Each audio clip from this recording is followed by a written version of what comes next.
Brazil ভক্তদের যেন এখন একটাই চাওয়া। ব্রাজিলের ভক্তদের কাছে একটাই তুমি, আর সে তুমি অন্য কেউ নয়, তিনি নেইমার জুনিয়র। নেইমারবিহীন ব্রাজিল কতটা বিবর্ণ সেটা সাম্প্রতিক পরিসংখ্যানেই যেন স্পষ্ট। বিশ্বকাপ বাছাই পর্বে উরুগুয়ের বিপক্ষে প্রথমার্ধে ইনজুরিতে পড়েন নেইমার। সেই ম্যাচেরই খেলতে পারেননি অর্ধেক সময়। নেইমারবিহীন বিশ্বকাপ বাছাই পর্বে 5 ম্যাচ খেলে ব্রাজিলের জয় মাত্র 1 ম্যাচে। বিপরীতে হেরেই গেছে 4 ম্যাচে। দুর্বল প্যারাগুয়ের বিপক্ষে হার যেন মনে করিয়ে দেয় নেইমারকেই।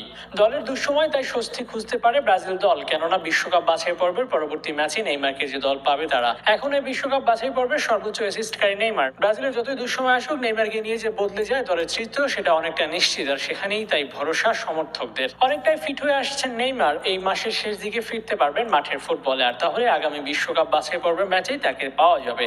যদিও এই মাসে বিশ্বকাপ বাছাই পর্বের শেষে আবারও ক্লাব ফুটবলে ফিরছেন খেলোয়াড়রা, তবে তাতে খেলোয়াড়দের জার্নি শেষ হয়নি। খুব শীঘ্রই আবারও বিশ্বকাপ বাছাই পর্ব খেলতে জাতীয় দলের জার্সি গায়ে জড়াবেন তারা। আর সেখানে আগামী মাসে আবারও মাঠে নামবে ব্রাজিল। অক্টোবরে বিশ্বকাপ বাছাই পর্বে আরও 2টি ম্যাচ খেলবে তারা। নেইমারকে নিয়ে প্রথম ম্যাচে মাঠে নামবে তারা। সেক্ষেত্রে চিলির বিপক্ষে ম্যাচ দিয়ে নেইমার সহ ফিরবে ব্রাজিল দল।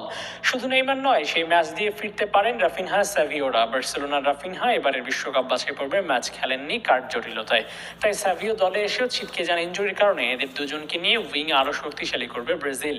সেক্ষেত্রে ভিনিসিয়াস জুনিয়র নিজেকে প্রমাণ করতে না পারলে জায়গা হারাবেন একাদশ থেকে। বিশ্বকাপ বাছাই পর্বে ম্যাচ খেলতে 13 অক্টোবর মাঠে নামবে ব্রাজিল। এবারের আসরে ব্রাজিল আছে 5-এ, চিলি আছে 9-এ। সবকিছু মিলিয়ে এই ম্যাচে এগিয়ে থাকবে ব্রাজিল দল। তবে ব্রাজিলের সাম্প্রতিক ফর্ম সমর্থকদের দুশ্চিন্তা মুক্ত করতে পারছে না। তবে নেইমার ব্রাজিল বদলে যাক, এটাই চাওয়া সবার।